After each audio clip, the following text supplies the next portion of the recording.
en cuando empezamos. No te escuchamos, Lourdes. Laura, estaba explicándole a los participantes del curso los 4 ejemplos de responsabilidad que vas a dar. Sí. Repasemos. Responsabilidad de Estado juez. Ajá. Responsabilidad por conducta lícita y funcionamiento normal, que les decía a ellos que es muy importante porque son los menos casos. Sí, sí, claro. Responsabilidad de acto médico. Y un ejemplito del tema de fraude electrónico o phishing, ¿verdad? Así es, así es. Voy a correr un poquito para ver si puedo abarcarlos porque claro. es poquito tiempo, pero voy a correr un poquito entonces. Gracias, Laura. Sí, estamos aquí atentos a escuchándote. Muy bien. Y de nuevo, volver a insistir, cuando tengan dudas, yo estoy a la orden, aunque sea la cosa más disparatada, y si puedo, y en mis manos está evaluar evacuar la pregunta con muchísimo gusto, sin pena. Yo creo que es mejor a veces preguntar y salir de dudas a seguir siempre preocupado porque no entendimos o no comprendimos o tal vez me expliqué mal, pero yo estoy a la orden para evacuar cualquier duda. ¿De acuerdo? Bien, vamos a seguir entonces con el caso que tenía, lo voy a exponer rápidamente. ¿Pueden ver la pantalla? Todavía no, Laura. No se puede ver. Ay, vieras que es que... Vamos a ver. En la barrita, Laura, la barrita que tenés, donde está la camarita y el micrófono, ves que a la par hay como una pantallita con una flechita. Es que yo no la veo, Lourdes.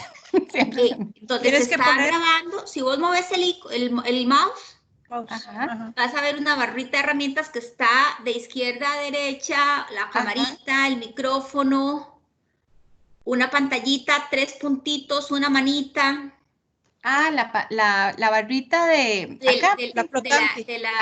la herramienta, sí. Ay, sí, perdón, lo había compartido, qué pena, disculpen. Eso es lo que tenés, ahí es donde me había olvidado, disculpen, qué pena.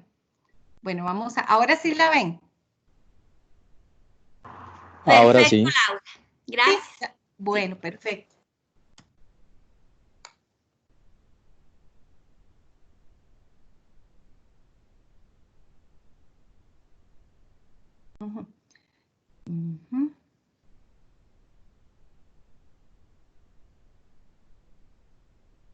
Bien, perdónenme un segundito y vamos a ver este caso rápidamente. Muy bien. ¿Están viéndolo bien? Sí, perfecto. ¿Chicos? Ok, bien. Este es un caso muy bonito. Esta es una sentencia que se dictó en el proceso 08-1883-1027, que corresponde a la sentencia 429-2010-5 de las 8 horas 30 minutos del 9 de febrero del 2009. Bien, este es el caso de una señora que está embarazada y que acude a un control prenatal tanto a la clínica de San Rafael como al hospital Monseñor Sanabria. Ella desde que empezó su embarazo tenía amenaza de parto prematuro y posteriormente ella tuvo contracciones. En uno de los monitoreos que a ella le hacen normalmente a las mujeres por lo difícil de lo costoso y a veces porque no se tiene el equipo, les hacen 3 monitoreos, 4 monitoreos. Normalmente son 3 y muchas veces cuando van a tener el bebé o generalmente les hacen un monitoreo. Esta señora tuvo muchísimos monitoreos por la situación de amenaza del parto prematuro que tenía. A las 35 semanas de gestación, ay, disculpen, me perdí.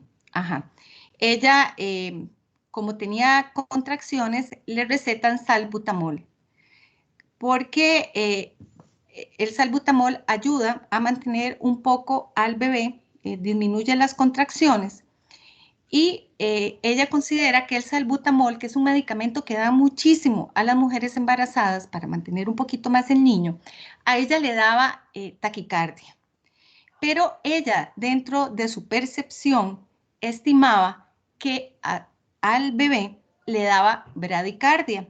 La taquicardia es un acelerado latir del corazón del bebé y la bradicardia es cuando el bebé empieza latidos más lentos de lo esperado. Esto teniendo en consideración que el corazoncito de los bebés es un corazón que late muy rápido.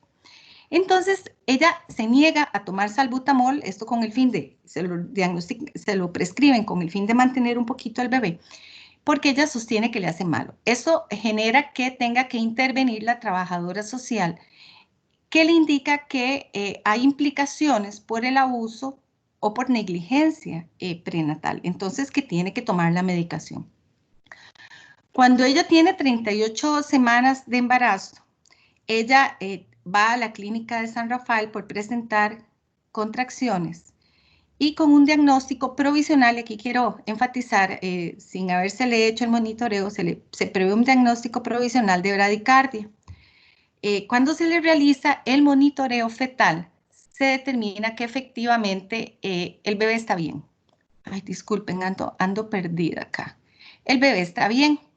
Ella es internada en el hospital y en el ínterin que estuvo internada se le hicieron 6 monitoreos fetales. Cuando ella es llevada a sala de partos para practicarle la inducción, la primera inducción, ella no puede tenerlo, entonces se decide esperar y se le programa posteriormente otra inducción. Cuando se le practica la segunda inducción para que ella tenga el bebé, se le hace un monitoreo y ahí sí, efectivamente, se determina que el bebé en ese momento estaba teniendo bradicardia fecal sostenida. Ella se lleva a cesárea. Producto de la cesárea, ella tiene una ruptura uterina, el útero se rompe. El bebé tiene problemas a la hora de nacer y el bebé muere finalmente. Ella, cuando tiene a su bebé, aparentemente el niño tuvo una encefalopatía hipóxica, que es una posibilidad que se puede dar dentro de los nacimientos, y tiene un APGAR, cuando el bebé nace, de 1. Normalmente los APGAR son de 7, estando un poquito bajos, 8. A los niños se les hacen 2 APGAR, uno al principio cuando nace y otro posterior. Generalmente el primero más bajo, el posterior ya es un APGAR mejor. Esto es lo que mide la capacidad de reacción del menor, del bebé, una vez que sale del útero y se le hacen una serie de exámenes a ver cómo responde. Pero el niño tiene un APGAR de 1 a 0. El niño requiere resucitación por 15 minutos, sale y posteriormente el niño muere. ¿Qué es lo que pasa en este caso concreto? Bueno, ella presenta un proceso de responsabilidad porque ella dice 2 cosas. 1, que como ella ya había tenido un embarazo previo y había tenido una cirugía, un nacimiento por cesárea, una cirugía cesárea, en estos casos igualmente se tenía que practicar una nueva cesárea y que como no se hizo en este caso, hay responsabilidad, porque no hacerle la cesárea y ponerla a tener un parto natural generó que el bebé tuviera este tipo de padecimientos. En este asunto es muy importante el hecho de que ella reclama que producto de esa cicatriz que tiene en el útero porque se le rompió en el parto, ella quedó infértil, que ella no puede tener más niños. Entonces, ella reclama responsabilidad del Estado por varios aspectos. 1, por la pérdida de su bebé, posteriormente porque ella dice que producto de esa cicatriz en el útero, ella no puede tener hijos, y también reclama daño moral subjetivo. En este caso concreto fue muy importante la prueba pericial. En primer lugar, se trajeron a varios profesionales de la caja, entre ellos a la doctora Fernández y a otro médico que no recuerdo en este momento el nombre. Y ellos concluyen que el tratamiento médico que se le dio a la madre fue el adecuado. Y entonces la profesional empieza a explicar que el hecho de que una mujer haya tenido un hijo por cesárea la primera vez no implica necesariamente que el segundo tenga que tenerlo por cesárea, que más bien los médicos recomiendan el parto natural porque se presentan menos complicaciones quirúrgicas. Además, se determina que efectivamente fue hasta el último monitoreo en donde se determinó efectivamente que el bebé tenía una bradicardia. Y la bradicardia es una condición que tienen algunos bebés. O sea, algunos fetos tienen esa condición ya desde que están en el seno materno y en algunos casos genera que los nacimientos se aceleren. La doctora, que es una perito, dice que en realidad la atención que se dio una vez que se determinó la bradicardia fetal fue la oportuna y que en ese momento se practicó la cirugía de emergencia y se extrajo el niño, pero que el niño ya tenía un problema intrínseco, o sea, él ya tenía un problemita en su formación a la hora de su gestación, que hizo que se produjera esta situación. O sea, no fue una situación que se produjo con motivo del parto, sino que en ese caso concreto ya el niño tenía ese problemita. En el caso concreto se determinó que no se había llegado a la prueba del proceso, la paciente no la pidió y no se practicó en el dictamen médico que se hizo una determinación a si la misma había quedado infértil o no.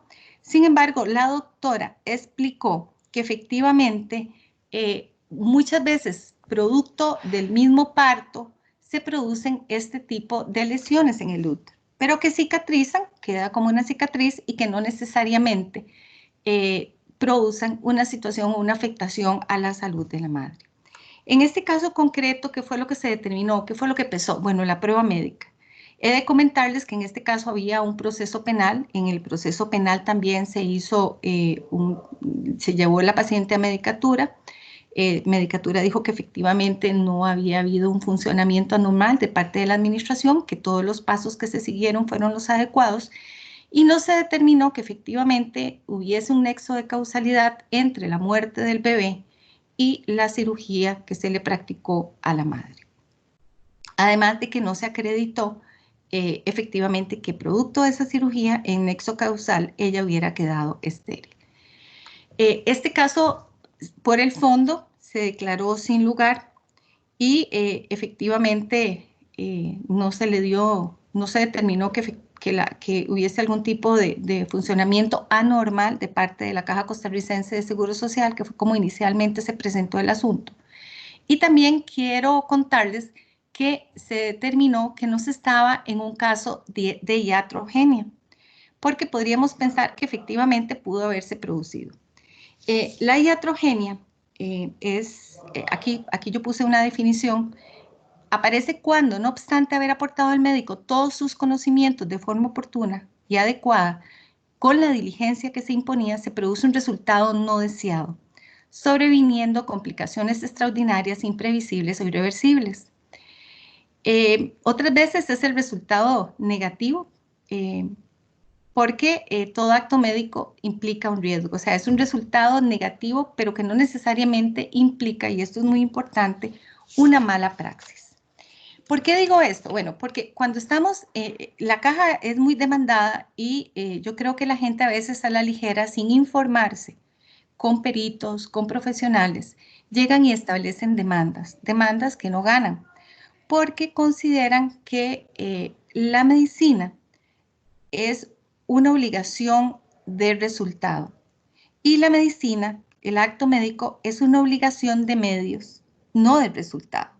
Usted como profesional se compromete a dar un diagnóstico, dar la mejor terapéutica, atender integralmente al paciente, sin embargo, y poner todos sus conocimientos científicos para tratar de generar un estado de salud adecuado en el paciente.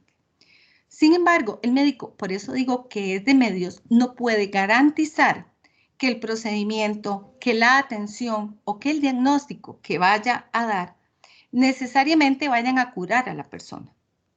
El paciente puede recuperarse, pero puede ser que se den una serie de circunstancias y variables que incidan en la adecuada recuperación del paciente, sin que necesariamente implique que haya una mala praxis, que haya habido imprudencia, negligencia, que se hubiese dado un ejercicio inadecuado de la profesión.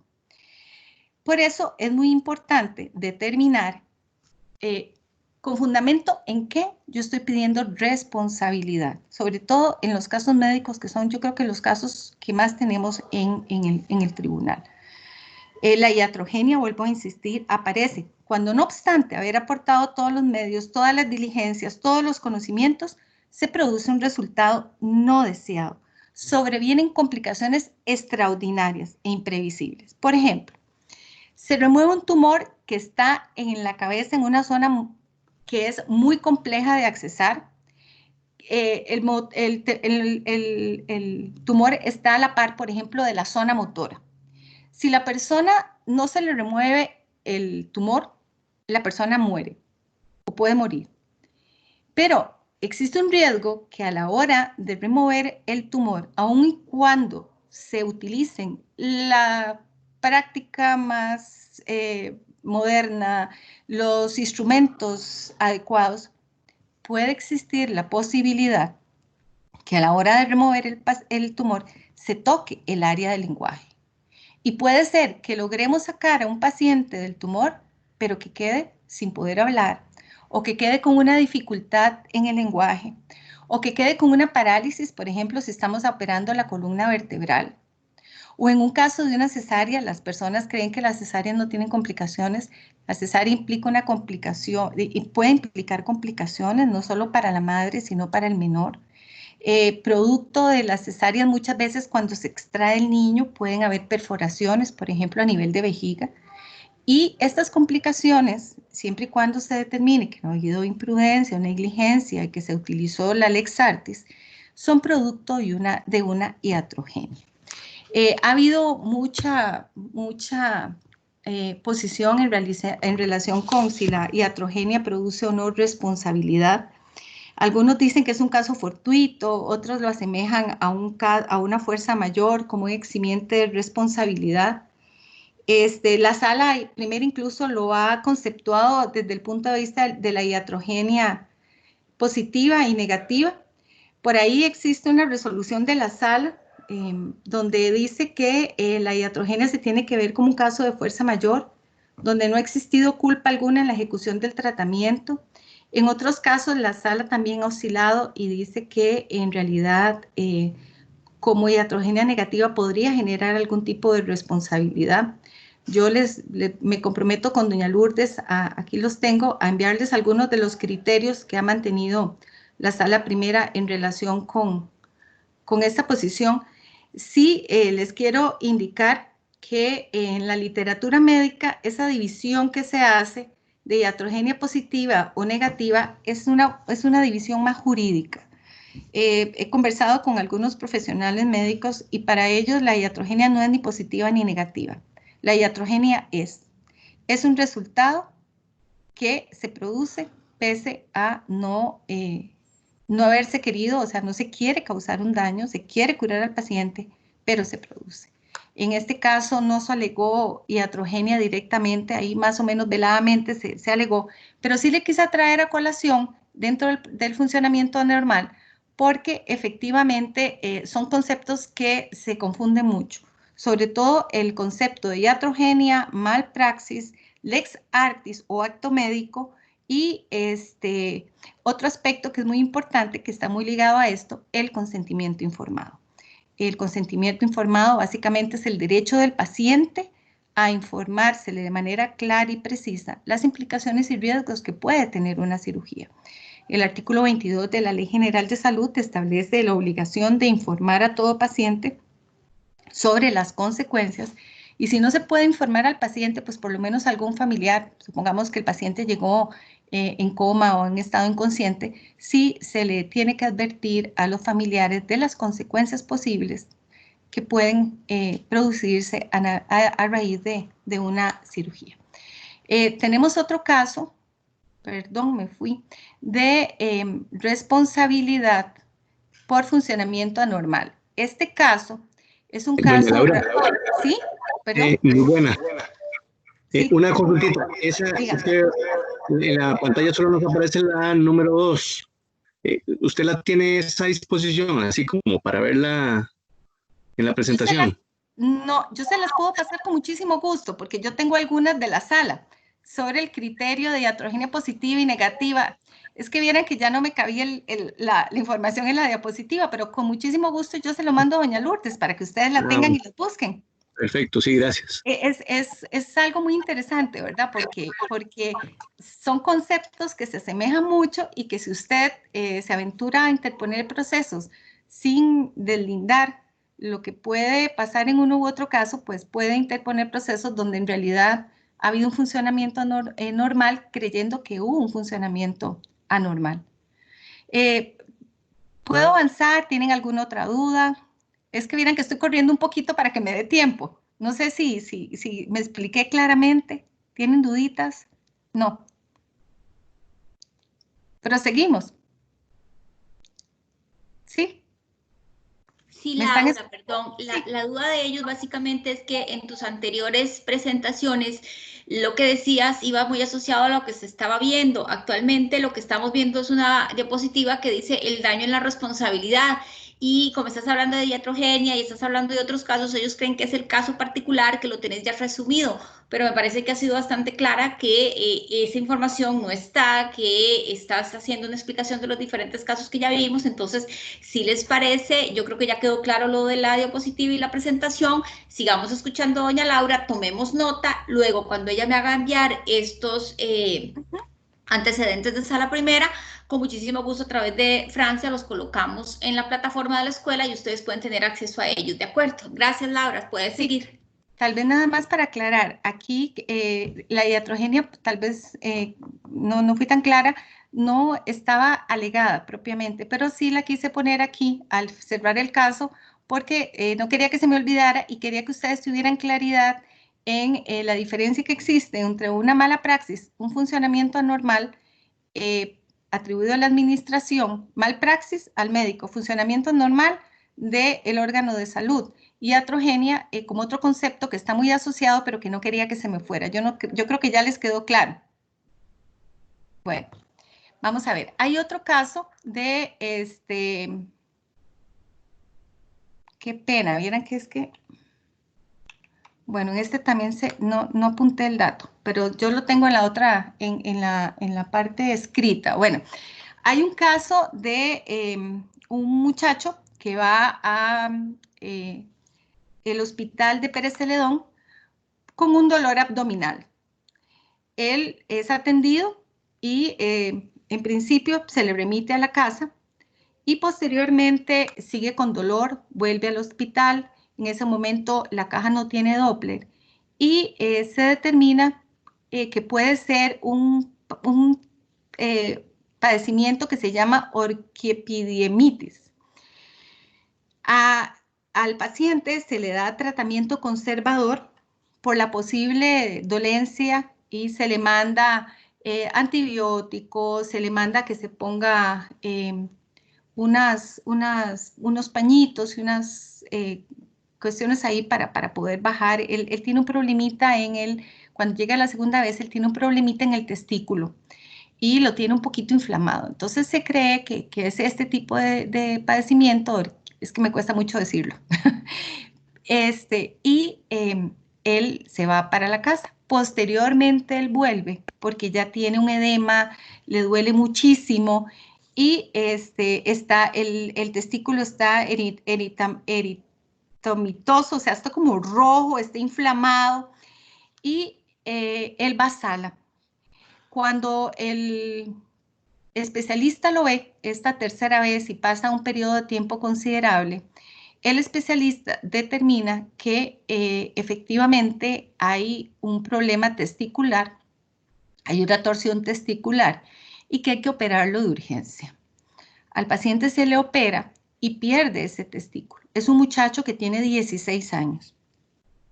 Entonces, se determina efectivamente una vez que se realiza la cirugía que, pues sí, el diagnóstico inicial de orquiepidemitis era un diagnóstico errado. ¿Qué es lo que pasa en este caso? Bueno, en este caso, el muchacho va a medicatura forense y se determina por parte de medicatura forense que hay un error de diagnóstico. Y esto es muy importante porque la responsabilidad de las personas pueden darse no solo por la indebida atención o por una cirugía, no, puede generarse responsabilidad por un error de diagnóstico. En este caso concreto, el fallo con fundamento en la prueba pericial determinó que efectivamente había habido un diagnóstico intermedio en toda la atención del paciente que había generado que a él se le diera un tratamiento inadecuado por un padecimiento que no tenía. Esto un poco también por la falta del examen del Doppler color que se requería, porque en ese momento la máquina no se tenía y la que se tenía, el hospital de remisión la tenía mala, y entonces el muchacho pues efectivamente pasó un tiempo no deseado que le provocó al final la torsión testicular y la pérdida del testículo. En este caso concreto se determinó con fundamento en la prueba técnica que efectivamente había habido un funcionamiento anormal de la caja costarricense por un error de diagnóstico, y se determinó que efectivamente procedía la concesión del daño moral subjetivo por la angustia, una persona joven, ver que tenía extirpado un órgano y que esto le había producido un daño físico y psíquico. En el caso concreto del daño material, también se concedió porque se determinó que efectivamente solo ahora contaba con un testículo y que probablemente su producción de espermatozoides no iba a ser igual. Sin embargo, no se concedió el extremo relacionado a la infertilidad, la indemnización correspondiente a la infertilidad, porque en este caso concreto, volvemos a lo mismo, no se determinó, no se le practicó al paciente ningún examen en el hospital, ni tampoco por parte de Medicatura que determinara efectivamente que él había quedado infértil. En este caso, el tribunal dijo que la parte actora había sido ayuna en aportar prueba relevante que permitiera probar la esterilidad, pese que en este caso le correspondía la carga probatoria. Y no era que él tenía que pagar el examen, sino que él tuvo que haber pedido que se le valorara por parte de Medicatura o por parte de los peritos correspondientes a efectos de que se determinara si efectivamente él había quedado infértil. Sin embargo, este aspecto de la demanda quedó como muy en el aire, quedó como pues se fueron muchos en los hechos, en la prueba, el error de diagnóstico. Entonces se le concedió el daño material y corporal y el daño subjetivo, pero el aspecto concerniente a la indemnización por la infertilidad no se pudo dar.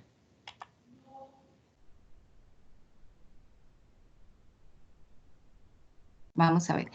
Este es un caso de funcionamiento normal de la administración. En este caso, don Luis Paulino Hernández Gutiérrez fue el que dictó la sentencia en el proceso 08-1540-1027-CA. Esta es una resolución del 13 de noviembre del 2009. Este es un caso de una muchacha que sale de su colegio y ella iba a un colegio nocturno. Y entonces la muchacha, vamos a ver si lo puedo correr un poquito. Ok. No, es que se me va. Voy a cerrar acá. La muchacha está por fuera del colegio esperando, ahí cerquita quedaba la parada y está esperando a que pase el bus a recogerla. En ese momento, a las 7 de la noche, el 20 de junio, los policías de la Dirección de Investigación Especiales de la Fuerza Pública están en un operativo. Están investigando un delito de tráfico de drogas de unos sujetos que en el lugar vendían droga express. Y entonces, producto de la investigación, los sujetos que van en un vehículo se tratan de dar a la fuga y se da un tiroteo entre los supuestos traficantes y los policías, las fuerzas especiales. Y producto de ese tiroteo, la muchacha es herida en una pierna. Ella le repercute uno de los disparos y efectivamente ella tiene que ser atendida. Ella sufre una herida de borde liso, afrontado con, aquí dice, modificados con hilo de suturas. Tiene el maleolo interno del tobillo izquierdo también sufre la trayectoria de la bala. En realidad es una herida, pues ahí vimos en las fotos, bastante grande. Y ella es remitida a Medicatura. Tanto en Medicatura como en el hospital se determinó que ella había sufrido una incapacidad permanente del 5% de la capacidad general orgánica y además quedó con un dolor residual, una hiperestesia de cicatriz y hundimiento pericicatrizal. Ella queda con un dolor, con una sensibilidad y con una cicatriz. Desde el punto de vista emocional, ella es objeto de un peritaje psicológico y se determina que producto de la situación, ella queda con una situación ansiosa que aunque está en vías de remisión, efectivamente le genera mucha ansiedad y preocupación. ¿Qué es lo que se concluye en este caso? Bueno, en este caso se determinó que el caso se encuadraba dentro de la hipótesis de un funcionamiento lícito y normal, porque los policías estaban cumpliendo con su deber de repeler este tipo de actuaciones de tráfico de drogas frente a un grupo de individuos sospechosos de traficar drogas que comienzan a disparar. En este caso, vieron qué interesante, porque no se analizó tanto realmente si la herida que ella había tenido había sido producto de los disparos de los perpetrados por los policías o por los narcotraficantes, sino que se determinó que los oficiales se encontraban en un operativo, que ellos estaban cumpliendo con su deber, con un funcionamiento normal, legítimo, y que se produjo una acción no deseada en una pequeña proporción. Ella no tenía el deber jurídico de soportar la lesión y tuvo que ser indemnizada. Se determinó que efectivamente había un caso de responsabilidad objetiva de la administración por un funcionamiento normal. Se creó un riesgo que terminó en una lesión a una peatona que fue una víctima de los hechos y se le tuvo que indemnizar en este caso concreto. ¿Alguna pregunta en este caso? ¿Seguimos? Bueno, este es otro caso de funcionamiento normal. Vieron que estos casos no son muy frecuentes. Este es un caso donde un señor que tiene, es la sentencia 27 de 2013, esta también es de la sección octava, esta también es mía, la anterior era don Luis Paulino. En este caso concreto, un señor que tiene una gallera establece una demanda de responsabilidad contra el Servicio Nacional de Salud Animal y el Estado. ¿Qué es lo que sucede? Bueno, resulta que este señor que vive en Pérez Celedón tiene una gallera que es ilegal. En la gallera se tienen unas jaulas con este tipo de animales a los cuales se les ponen espuelas para exacerbar la agresividad desde que están pequeñitos. Se les dan algunos alimentos que ellos creen que les genera una reacción más de agresividad, se les da chile, se les rapan ciertas partes del plumaje y se les encierran en jabas. Son jaulas pequeñas que no son muy grandes para que el animal todavía se ponga muy agresivo. En el lugar había un redondel, había graderías donde se iba a celebrar la pelea, vendían licor sin el permiso correspondiente y estaban realizando una actividad que no es permitida. Y ahorita vamos a ver por qué no es permitida. ¿Qué es lo que sucede en este caso? Bueno, en este caso, el Servicio Nacional de Salud Animal emite una orden sanitaria, ingresa junto con el Ministerio de Salud al lugar y hacen decomisos de licor, de la comida que no cumplía con los requerimientos higiénicos necesarios. La gente sale en carrera y mucha gente que tenía los gallos se van y dejan los gallos que ahí tenían. La pelea ya estaba por empezar, la gente estaba llegando y tenía sus gallos ahí. Muchos de estos gallos provenían de la frontera de Panamá, eran gallos panameños, que los traían a Pérez Celedón. ¿Qué es lo que sucede en este contexto? Bueno, resulta que cuando se da esta situación estaba la gripe aviar. ¿Recuerdan? Cuando se da la gripe aviar es un virus, es una enfermedad que se manifiesta en los animales, pero que también se transmite a los humanos. Entonces, SENASA, no solo por las lesiones que se le causan a los animales, la crueldad, y por ser una actividad no permitida, ingresa con esa orden sanitaria. Y además justifica la orden sanitaria indicando que está de por medio el riesgo de la gripe aviar y que estos animales transfronterizos se traen sin ningún tipo de permisos y que podrían estar contagiados. ¿Qué es lo que pasa y por qué es que el señor establece la responsabilidad?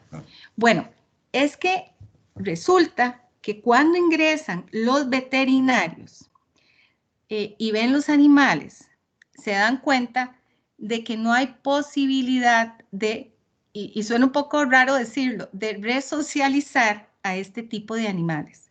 Porque desde que están pequeñitos, se les ha incrementado tanto la agresividad que si se les pone con otros animales, ellos los matan. Su instinto es matar. Para eso se les entrena desde que están pequeños. Entonces, ¿qué es lo que sucede? Bueno, SENASA determina que lo que hay que hacer es sacrificar esos animales.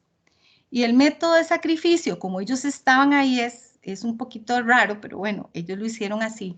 Eso fue lo que recomendaron los veterinarios. No tenían otras cosas a mano. Era meterlos en una bolsa y ponerle monóxido de carbono para que ellos murieran asfixiados y no sufrieran. Bueno, el señor, el dueño de los gallos, de algunos de los gallos, porque no acredita la titularidad de todos, solo de unos poquitos gallos, que dicen que son de ellos, pero que el resto no son de él. Él dice que no se tuvo que haber matado a los animales, que no existían criterios técnicos para adoptar las medidas adecuadas, que ellos no tenían competencia y que además, en el caso concreto, había una actividad que era una actividad folclórica y que ellos lo que están haciendo es dañando esa actividad que es muy propia de la zona. Ellos, si no me equivoco, folclórica era como le llamaban. Y que además la ley de salud animal no tenía ninguna normativa que les permitiera actuar como actuaron. SENASA, cuando emite la orden sanitaria, lo hace con fundamento en la ley de juegos, una ley de 1922, que no está derogada. En ley que en su artículo 3 dispone, el juego de gallos es prohibido. A los infractores de esta disposición se impondrá penas señaladas en el artículo siguiente. La ley de bienestar animal, por su parte, la 7451 en el artículo 15 establece, se prohíbe la cría, hibridación y el adiestramiento de animales con el propósito de aumentar su peligrosidad. Se prohíbe que los responsables de animales de cualquier especie promuevan peleas de gallos. Entonces, vean qué interesante. En este caso, la parte está pidiendo responsabilidad del Estado por un acto una actividad que es ilícita, que no es legítima, que no está permitida. Y por su parte, SENASA justifica su accionar en la orden sanitaria. Ellos dicen en su defensa, y lo asume el Estado, que la actuación de ellos se sustentó en una medida, perdón, lo asume el tribunal, se sustentó en una medida sanitaria, que efectivamente había un peligro a la salud de las personas si esta gripe, si alguno de esos gallos tenía gripe aviar y se contagiaba a las personas. Por lo tanto, el tribunal determinó que efectivamente la medida sanitaria fue la adecuada, que había un riesgo a la salud, que efectivamente era una actividad ilícita y que el funcionamiento de SENASA fue un funcionamiento normal. Es un caso muy interesante, bastante bonito. Aquí tal vez olvidé esto, que las órdenes sanitarias de SENASA son emitidas con criterios técnicos, científicos y profesionales y les permite no solo el sacrificio de animales, sino el decomiso de los animales y de los bienes. Sí, efectivamente fueron dormidos como un óxido de carbono. Aquí el veterinario, el criterio de la declaración del señor Roberto Carranza, lo que les decía anteriormente, él dice que este tipo de aves se les ha exacerbado su instinto territorial, agresividad, y están condicionados para combatir. Por eso, señala el citado profesional, son tan agresivos que la única medida es la destrucción sin dolor. Este es un caso bastante interesante, donde al final se determinó que no había responsabilidad de SENASA porque su funcionamiento fue un funcionamiento normal. ¿Alguien quiere participar? ¿Todo está claro? ¿Seguimos?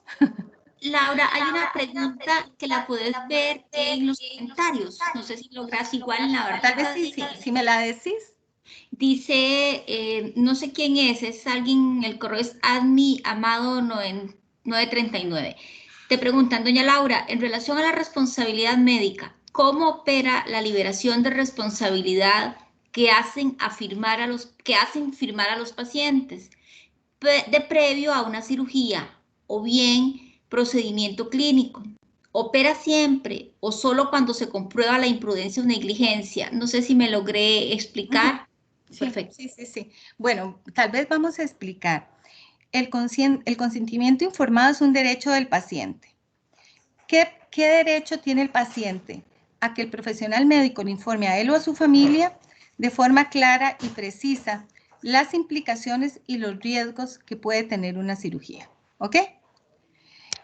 Eso no significa de que si estamos en presencia de un asunto donde se determine que hay una malpraxis, ese consentimiento informado libere al profesional de la responsabilidad.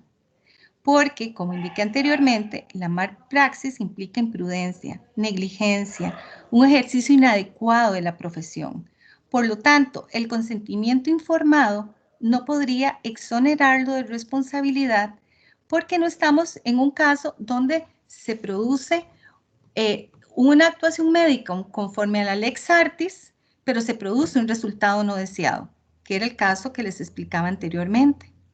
Sino, o un funcionamiento normal, puede ser que todo haya sido perfecto, pero incluso la misma condición médica del paciente hace que lo que para todas las personas generaba un resultado positivo, en este caso concreto, el organismo se comportó de tal forma que generó una situación que incluso a veces terminó con un resultado terrible. Consentimiento informado, derecho del paciente. Pero un consentimiento informado puede evadir la responsabilidad por una malpraxis. Yo creo que no. No sé si quedó claro. No han hecho ningún otro mensaje. Continuamos. Sí, muchísimas gracias. Yo te indico. ¿Quedamos claros? ¿Sí? Sí, muchas gracias, muy amable. Ok. Bueno, vamos a ver responsabilidad del Estado juez. ¿Cuál ha sido la tendencia en materia de responsabilidad del Estado juez? Bueno, en materia de responsabilidad del Estado juez tenemos dos vertientes. Una, cuando estamos en presencia de asuntos de naturaleza penal, en donde el Código Penal de forma expresa establece cuando hay responsabilidad, cuando se decretan medidas cautelares. Y también hay responsabilidad del Estado juez, ya no, cuando en esto hemos sido contundentes, el Tribunal Contencioso, cuando se determina, no por parte del juez contencioso, sino por parte de los jueces de la materia específica, que ha habido un error grave del juez, que ha habido un error del juzgador. En esos casos, cuando hay pronunciamientos expresos donde uno puede valorar la actuación del juzgador, pero por parte de los órganos que son competentes, por ejemplo, los órganos de alzada que ven una sentencia de un juez, donde hay un error craso, donde hay un error grosero, donde hay se aplican leyes derogadas, se valoran mal los testigos, se dice cosas contrarias a los que los testigos dijeron, y en el ínterin, en el contexto de la resolución se indica que ha habido un error, nosotros en esos casos nos hemos inclinado por efectivamente determinar que hay responsabilidad del Estado juez. En el caso de la materia penal, aquí yo les apunté este caso, es en el expediente 11-60-91-1027, la resolución en la 11-214. En este caso concreto, a una persona, producto de una investigación de parte del organismo de investigación judicial, se pone en conocimiento de la Fiscalía un informe donde se determina que un señor, ay, qué pena, ahí se me fueron los nombres, discúlpenme, que había habido un asesinato, un homicidio, y que había dos Laura, te interrumpo, es que vieras que, no sé si es que tenés algún problema, pero únicamente podemos ver una diapositiva que dice el daño en la responsabilidad. ¿Será que subiste o compartiste otra presentación? No, es la misma. Espérate para ver. Estás viendo lo que es la tipología tradicional para especificar eso, porque no hay, es que decir, se me fueron los nombres, pero yo no veo ningún dato de eso. Espérate para ver cómo podemos hacer. Ay, Dios, espérense un segundito. Espérate para ver qué puedo hacer. Es que no sé si es que no has avanzado en las otras filminas. Sí, Lourdes, estoy avanzando. Voy a tratar, ahorita las están viendo. Solo vemos una, la que se llama el daño en la responsabilidad, la tipología de daño. Ay, qué pena, qué pena. Bueno, vamos a irlas haciendo, tal vez voy a hacerlas manualmente, porque entonces no han visto nada de lo que les he puesto. Qué pena. Esa era una de las dudas que tenían, pero ay, bueno, tal vez. Estamos una que dice fondo, no es sino hasta el 1 de septiembre. Ok, ahora vamos a ver. Vamos a ver si las están viendo ahorita. Ya vimos la de don Luis Paulino, la que nos acabas de explicar. La de Carolina, esta es la de la muchacha. Ya la vimos, exacto, ya la estamos viendo bien. En la pierna. Esta es la de Senasa, ¿la ven? Sí, la de Senasa ya la está, bueno, yo sí la estoy viendo, no me indican. ¿La están viendo? Ya. Sí, señora, sí se está viendo. Sí, ya se está viendo, ahora sí podemos continuar y perdón, Laura. Aquí están los datos de la ley de juegos. Bueno, aquí está lo de los gallos. Bien. Vamos a ver. Aquí estaba el caso que les contaba. Este es el caso que estamos viendo en este momento.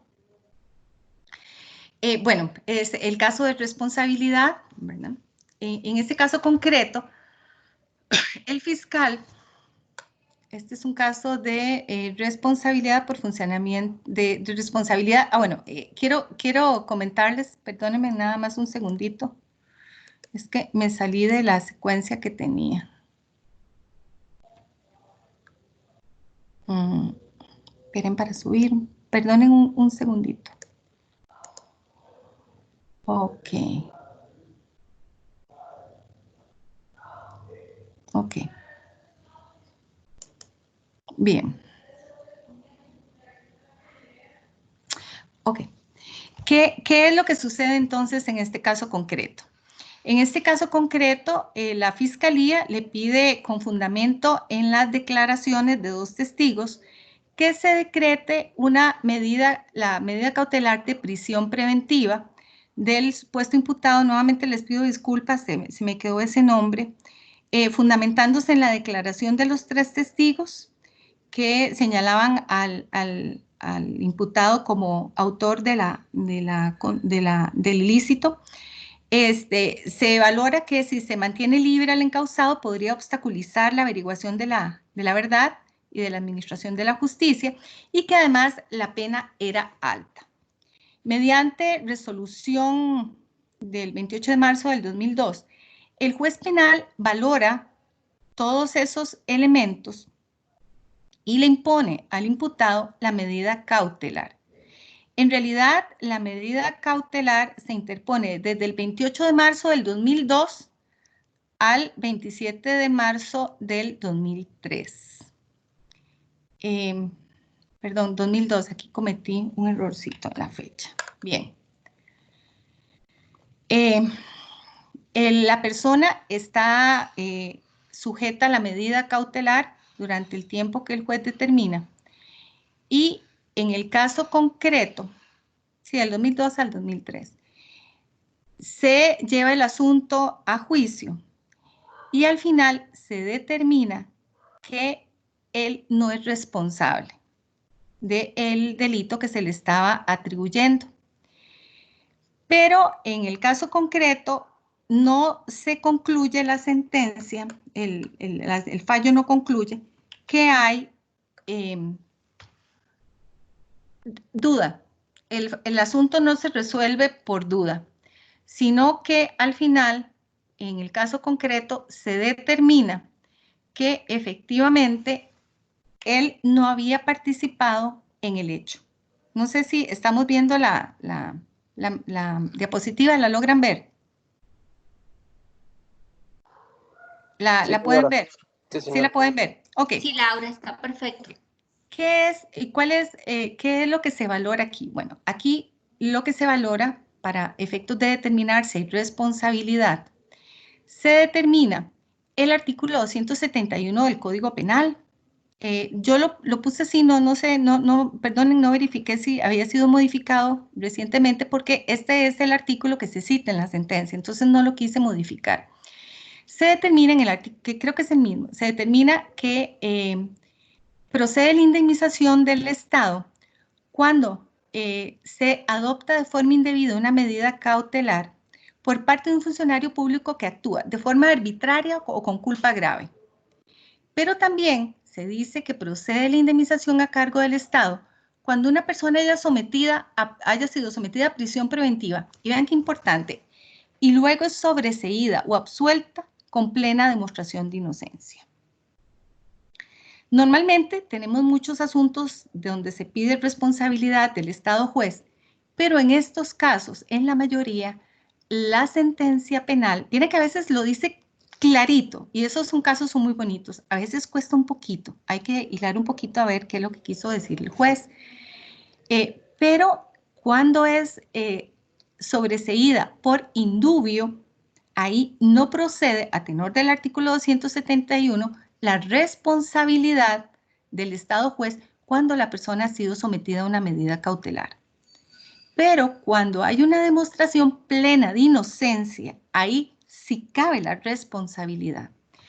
En este caso, el Tribunal del Primer Circuito determinó que se había, y se los transcribí para que lo vieran, así las cosas, dice, está plenamente probado que el acusado no fue el autor de la muerte del señor fulano de tal, y por ello se debe dictar sentencia absolutoria en su favor, como en efecto se hace. Este asunto fue a la Sala Tercera de la Corte Suprema de Justicia, y la misma sala también concluyó que cuando se confronta la prueba, queda patente que no fue el actor de este proceso contencioso quien hirió a la víctima. La misma sala dice que el actor en este proceso, el imputado en el proceso penal, no fue quien hirió a la víctima. Entonces, en estos casos, en aplicación del artículo 271, se determinó que efectivamente había responsabilidad del Estado juez porque efectivamente se había dictado una medida cautelar que no procedía. En estos casos, aun y cuando uno a veces entiende la fase de instrucción y de investigación, es muy difícil, pero lo que se trata en estos casos es de indemnizar a la persona que ha sido privada de su libertad de tránsito, privada de la vida familiar, sometida a condiciones bastante groseras a veces, y que cuando es sobreseída por plena demostración de inocencia, tiene el derecho a que se le sea indemnizado. No sé si tienen alguna duda en estos casos. Bueno, en este caso concreto, él había, miren qué interesante este caso. En este caso concreto, él había reclamado el daño material. Él lo que pide como daño material es el salario que deja de percibir mientras estuvo en prisión. Pero resulta que él, antes de estar en prisión, él no tenía un trabajo formal. Él lo que se dedicaba era a la venta ambulante de ropa. Como parte de la prueba en el proceso, se hizo llegar una valoración socioeconómica, un estudio social, que se determinó que efectivamente el actor, antes de ser internado en el centro penal, se dedicaba a esa actividad. Actividad que le permitió obtener un ingreso mensual de 10,000 colones mensuales. Y llamo la atención en este aspecto porque resulta que se nombra un perito para que valore ese daño material. Pero el perito no solo se aparta de la valoración socioeconómica, sino que toma como parámetro el salario mínimo legal sino que además se excede más allá del tiempo que él estuvo en prisión preventiva. Y entonces, en lugar de limitarlo al periodo que él estuvo en prisión, lo da hasta el momento en que se le pide la experticia. Obviamente, ese peritaje no pudo ser valorado por parte del tribunal. Y entonces el tribunal lo que hizo fue remitir a la vía de ejecución de sentencia para que ahí se determinara el quantum del daño material. Aquí aclaro, no fue que no se otorgó el daño material, pero el daño material se otorgó en abstracto, para que fuera en ejecución de sentencia, en donde se nombrara un nuevo perito que efectivamente se adecuara a los parámetros vertidos por la valoración socioeconómica. Y sí, se le dio el daño moral subjetivo en la suma que él pidió de 10 millones de colones. ¿Qué fue lo que se valoró en este caso? Bueno, que efectivamente él sufrió una medida cautelar. Sí, había confundido las fechas. La medida cautelar fue por espacio de un mes.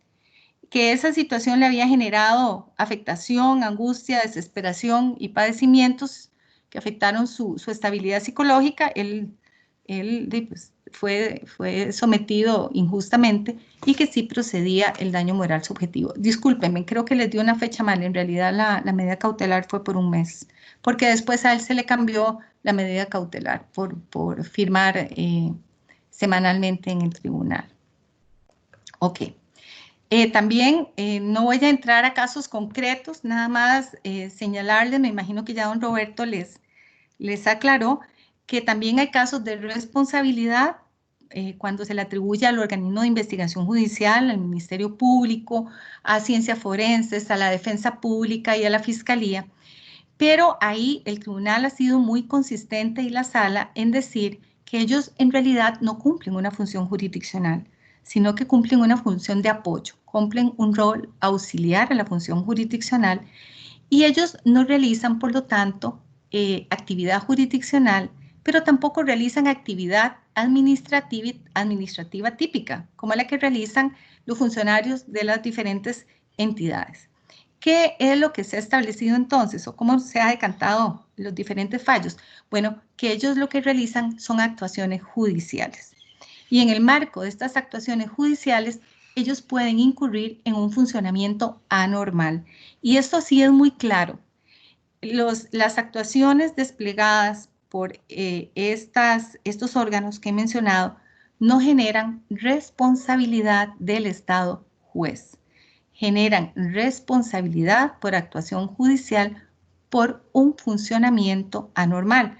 ¿Genera responsabilidad objetiva? Sí, genera responsabilidad objetiva, pero dentro de ese concepto, responsabilidad objetiva por un funcionamiento anormal, cuando efectivamente se determina que con su actuar se ha causado una lesión antijurídica o ilegítima que el justiciable no tiene por qué soportar. No voy a entrar en el caso concreto, si quieren pueden ver aquí el número de sentencia para pasar ya al otro caso para no abusarme del tiempo. Este es el expediente 10-1539-1027, es un asunto de puro derecho. Aquí el juez ponente fue el juez Roberto Garita, la sentencia 228-2011-6 de las 7 horas 30 minutos del 28 de octubre del 2011. En este caso concreto, se le atribuye responsabilidad al Ministerio Público que dejó prescribir un asunto, pero en este caso concreto, perdón, me volví a salir. En este caso concreto que les indicaba, lo que se determinó fue que había operado una prescripción de la acción. En el caso concreto de la materia de responsabilidad, no podemos dejar de lado que no aplica el plazo prescriptivo de la materia civil. Estamos en una responsabilidad diferente y por lo tanto aplica el plazo específico en el caso de la materia civil de Hacienda que prevé el artículo 41 y también la ley general, que es un plazo de 4 años. Cuando estamos en materia de responsabilidad, el plazo que opera es el plazo de 4 años y no el plazo de la responsabilidad civil ni ningún otro tipo de plazo. En este caso concreto, aun y cuando el análisis del asunto parecía decir que efectivamente había habido una responsabilidad del Ministerio Público, al final se determinó que efectivamente la excepción de prescripción que había interpuesto el representante del Estado se había configurado el plazo prescriptivo y por lo tanto, al acogerse la prescripción, no se podía entrar al conocimiento de fondo de los restantes alegatos. Recordemos esto, cuando hay caducidad, cuando se alega prescripción, si efectivamente se configura el plazo, el juez no puede entrar a analizar el fondo del asunto porque, porque acaece algunas de estas figuras. En este caso concreto, se determinó que el plazo de prescriptivo de 4 años se había configurado a partir desde el momento en que se había dado por parte del tribunal la sentencia de sobreseimiento por certeza absoluta de inocencia. Vamos a ver. Ok, bueno. Rápidamente, nada más contarles la responsabilidad por riesgo. Tal vez los casos más típicos de responsabilidad por riesgo o los primeros que tuvimos en el tribunal fueron los casos de Internet Banking. ¿Qué fue lo que pasó con Internet Banking? Bueno, los bancos buscando la forma de modernizar, agilizar transacciones, incurrieron en una nueva forma virtual de prestación de servicios. Aunque era de forma optativa para los clientes, ellos la patrocinaban como un mecanismo muy ágil, muy seguro de hacer las transacciones en su casa. ¿Qué era lo que brindaba el banco? Bueno, el banco brindaba en ese momento, cuando empezaron la Internet Banking, brindaba un canal electrónico de Internet a través del cual la parte podía acceder con mecanismos de acreditación muy básicos. Una clave y el número de cédula. Normalmente en estos casos las partes entraban, hacían sus transacciones sin ningún problema hasta que se empezaron a dar las situaciones de phishing, phishing, ay Dios, se me olvidó el otro nombre. Lourdes, ¿vos te acordás? Spider, bueno, aquí está. Sí, bueno, pero eran ciertos mecanismos donde enviaban el phishing, correos engañosos, donde la parte se metía y generaba o daba las claves, y algunos otros, los spyware, ya me acordé, donde se establecía un dispositivo en la computadora de forma tal, sobre todo cuando la gente iba a los famosos cafés internet, y donde la persona se metía en el canal transaccional, automáticamente se metía por medio de este dispositivo una aplicación que jalaba todos los datos de la persona. ¿Qué fue lo que pasó en estos casos? Bueno, el banco fue muy contundente, muy insistente en indicar que el medio era seguro, que quienes incurrían en irregularidades eran los clientes porque daban las claves, porque se metían a sitios inseguros, porque no tenían los antivirus adecuados o porque iban a cafés internet o en algunos casos se las daban a terceras personas para que les hicieran las transacciones. ¿Qué es lo que sucede después? Bueno, al principio nosotros dijimos sí, en realidad es un tipo de responsabilidad objetiva contractual donde el proveedor del servicio, que era el banco, había puesto una plataforma que era riesgosa. ¿Y por qué se concluyó que era riesgosa? Bueno, porque los medios de acreditación para accesar eran muy básicos. Era la clave y el número de cédula. Y se determinó que efectivamente había habido por parte del banco una defectuosa información y que el servicio que había prestado, que había puesto al servicio de los usuarios era un servicio riesgoso. Por lo tanto, se generaba un tipo de responsabilidad objetiva donde la culpa no es el criterio de imputación, y esto es muy importante, sino que el criterio de imputación es haber puesto un medio riesgoso para la realización de una determinada actividad. Al final, en estos casos concretos, aun y cuando el banco fue insistente de la seguridad de su plataforma, se determinó de que efectivamente los medios de acreditación eran escasos y que por lo tanto se había puesto en una situación de riesgo a los usuarios de estos servicios. Concretamente, se dijo que el banco no había logrado demostrar que la producción del hecho dañoso fuera consecuencia de una actuación imputable a los usuarios, sino que ellos no se podían desvincular del servicio que ellos habían prestado, que se desarrolló en un medio virtual riesgoso, al cual se podía accesar por un enlace tecnológico que era inseguro, transgredible, peligroso, a partir del ambiente utilizado y sin los parámetros necesarios de seguridad para el cliente. De ahí que toda la prestación del servicio y las consecuencias de él eran, todas las consecuencias derivadas de la prestación eran atribuibles al banco. Esto generó muchísima inconformidad en los bancos porque ellos decían que ellos no podían estar a la par de cada usuario y que los usuarios habían sido descuidados. Sin embargo, el tribunal consideró que efectivamente al acoger las sentencias, los bancos se iban a blindar con mecanismos de seguridad, con mayores mecanismos de seguridad que pudieran proteger a los clientes, que eran clientes normalmente no muy duchos en las transacciones electrónicas o no eran informáticos y dentro del promedio de usuario era muy fácil caer en ese tipo de correos engañosos. Y es ahí cuando empieza el banco con una reenvío masivo, yo no sé si ustedes recuerdan, de correos a través de la televisión o le llegaban a cada uno advirtiendo de los riesgos del phishing, del spyware y de otros virus como medios engañosos cuando antes no había informado de forma adecuada a los usuarios. ¿Qué es lo que pasa después?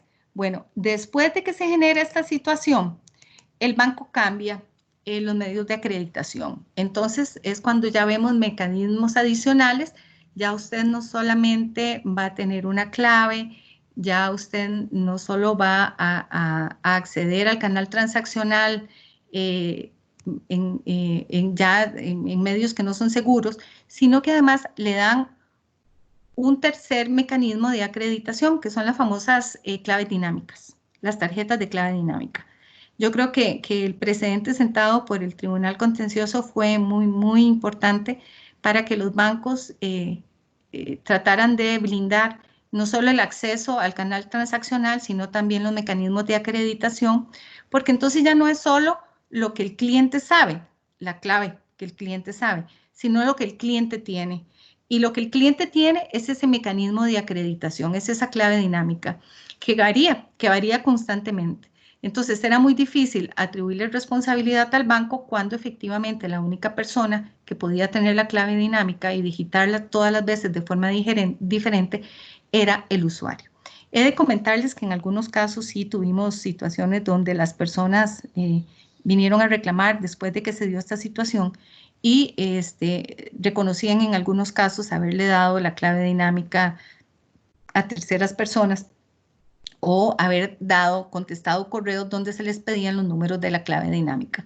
En esos casos el tribunal declaró sin lugar las demandas de responsabilidad por riesgo y a la fecha no ha habido un cambio de criterio. La sala primera confirmó todas la nueva posición del tribunal y bueno, habría que esperar a ver qué nuevo fraude electrónico surge. Ojalá que estemos un poquito preparados para ello.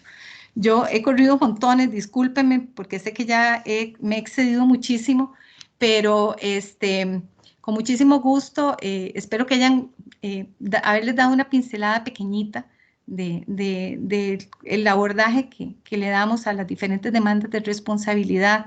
Me comprometo con doña Lourdes a enviarles la información de las sentencias que se citaron y las de la sala primera. Yo se las hago llegar para que ella se las remita y estoy a la orden por cualquier pregunta. Disculpen que haya corrido tanto. Muchísimas gracias. Hay una preguntita de don Mauricio. Dice, ¿la responsabilidad del Estado juez aplica a todas las materias o solo cuando el daño nace de un proceso penal? Es decir, si el daño viene de un proceso laboral, cabe responsabilidad objetiva del Estado, pero no de responsabilidad del Estado juez. Bueno, tal vez yo, qué dicha que lo preguntó, tal vez yo creo que en el ánimo de correr no fui lo suficientemente clara. Yo les indicaba y les decía que había citado ese asunto de las medidas cautelares porque es un caso que tenemos muchísimo y porque además hay una norma específica que determina la responsabilidad del juez. Pero efectivamente sí, hay casos en otras jurisdicciones, como les explicaba anteriormente, donde en los propios fallos, en esas jurisdicciones, por ejemplo, por el superior, se determina que el juez incurrió en un error. Ahora, quiero aclarar, nosotros no somos en la jurisdicción contenciosa los llamados a decir si el juez incurrió en un error. No. El error tiene que ser declarado en esa jurisdicción por las instancias pertinentes, generalmente por las instancias de apelación. No nos compete a nosotros determinar si un juez actuó o no actuó bien, es una competencia que no tenemos nosotros, pero sí ha habido, por ejemplo, en materia laboral, un juez que comete un error, como les indicaba anteriormente, aplica normas derogadas, dice las cosas que los testigos no dijeron, utiliza argumentos contradictorios, incongruentes. Si efectivamente hubiese un pronunciamiento de parte del órgano de alzada en materia laboral que determina dentro del texto que ha habido un error, nosotros acogemos el error, pero porque ha habido en esa jurisdicción un pronunciamiento que así lo determina. Y no solamente en materia penal. Sí procede el error. Tal vez, Laura, nada más para complementarlo excelentemente en que la forma en que se los expones, es que el tema de las medidas cautelares es porque así está definido y tipificado. Así es. Pero recordemos que dentro del ámbito de responsabilidad, no solamente el tema de responsabilidad de Estado juez es precisamente para diferenciarlo de la responsabilidad civil del juez, que era la que siempre se establecía, ¿se acuerdan? En el Código Procesal Civil, que yo ahora no sé dónde quedó, realmente tendría que ubicarlo. Pero en realidad el tema de las medidas cautelares y a las que se hace tantas referencias porque está como medida típica, o sea, está descrito típicamente, pero hay otras actuaciones que no pueden quedar fuera de ese campo de revisión forzosa de la actuación. Pero es vital lo que dijo doña Laura. Vean, el problema es que yo no puedo decir que el juez fue responsable porque a mí no me gustó, porque me cogió entre ojos, porque no me resolvió lo que yo quise. Es que para que yo tenga un caso de responsabilidad de Estado juez, yo tengo que tener el vicio acreditado dentro del proceso. Y es ese vicio y esa acreditación la que yo llevo. ¿Por qué? Porque el juez contencioso no determina el error o el vicio. El juez va a revisar la responsabilidad de ese juez y eso son cosas distintas. Pero en ese sentido lo que les recomiendo es que sigan la lectura de don Ernesto Ginesta en unas lecturas, en unas sentencias que yo les envié, que ya doña Francia les subió, ahí viene muy explicado cuál es, porque son de las primeras que se dieron, cuál es el ABC del procedimiento que se debe seguir en una demanda de responsabilidad de Estado juez, porque es importantísimo que no crean que es solamente de un juez penal. Por eso les he insistido que ustedes, inclusive a nivel de etapa de trámite, nadie nos eximiría que haber cometido un error de una omisión de prueba fundamental o haber interferido en modificar la pretensión de acuerdo a lo que nosotros indicamos podría generar una responsabilidad de Estado juez perfectamente. Entonces, todos esos aspectos hay que valorarlos porque es la actuación de nosotros. Yo, de momento, Laura, creo que la exposición ha sido lindísima. Sí, tal vez nada más para aclararles que la responsabilidad del Estado juez no surge por una disparidad de criterio, ¿verdad? Porque la sala me anule, porque considera que no comparte mi opinión o porque el juez de apelaciones considera que efectivamente es otro criterio aplicable. La disconformidad de criterio no genera responsabilidad del Estado juez. Es un error graso, es un error grave, es un error que es burdo, que efectivamente y que tiene que haber sido declarado por esas otras instancias. De ahí lo delicado muchas veces cuando como jueces en órganos de alzada libremente nos ponemos a decir, gran error se cometió un error garrafal. Hay una frase que utilizaba un juez, graso error comete la juzgadora o el juzgador. O sea, seamos cuidadosos porque eso podría generar responsabilidad o por lo menos una demanda de responsabilidad, aunque no prospere, con fundamento en esas afirmaciones, cuando en realidad, en el fondo, lo que puede haber es una disparidad de criterio. Sí, eso es fundamental. No sé a los compañeros del curso si quieren alguna otra pregunta. Yo, Laura, de mi parte, y sé que Francia está conmigo en esta manifestación que vamos a hacerte, agradecerte sobremanera que haya sacado este ratito tan extenso de un domingo, de un día familiar, para compartir con nosotros este conocimiento tan valioso que yo estaba seguro ellos iban a complementar muy bien con la anterior charla sobre responsabilidad. Y públicamente aquí te extendemos la invitación próximamente para algún tema que podría surgirnos y ojalá pudiéramos contar con vos nuevamente. Ahí te están escribiendo lo agradecidos que están, lo clara que fuiste, lo excelente que entendieron la exposición. Bueno, creo que ahí los muchachos están haciendo manifestación de únicamente el gran agradecimiento que realmente te tenemos hoy. Ha sido muy clara la exposición, con casos nuevos, con opciones nuevas. Muchas gracias. Francia, ¿alguna indicación vos? No, muchas gracias, Laurita. Siempre es un placer escucharte hablar. No, con mucho gusto. Vean, chicos, pónganle en alma, vida y corazón. Yo sé que muchos de ustedes estarán con nosotros y los que no lo logren ahora, no se desanimen.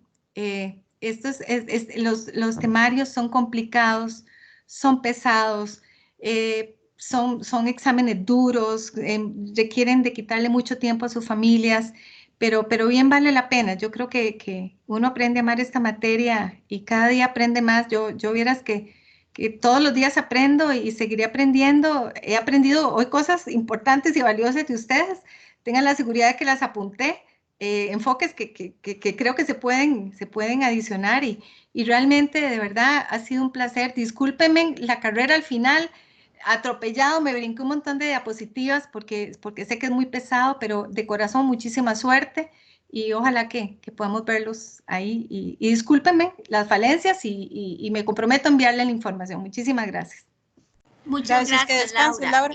Bueno. Solo una noticia a los compañeros de aspectos de orden administrativo. Dentro de 2 semanas, dentro de 15 días, si nos volvemos a encontrar de mediante igual un domingo con la charla de procedimiento administrativo. Imagínate qué bonito, Laura. Nos va a ayudar Marco. Ese es muy lindo. Muy excelente, lindo. Sí. Ojalá que sí, así sea de provecho para todos. Laura, buenas tardes y compañero, buenas tardes. Chao. Que descanses. Gracias.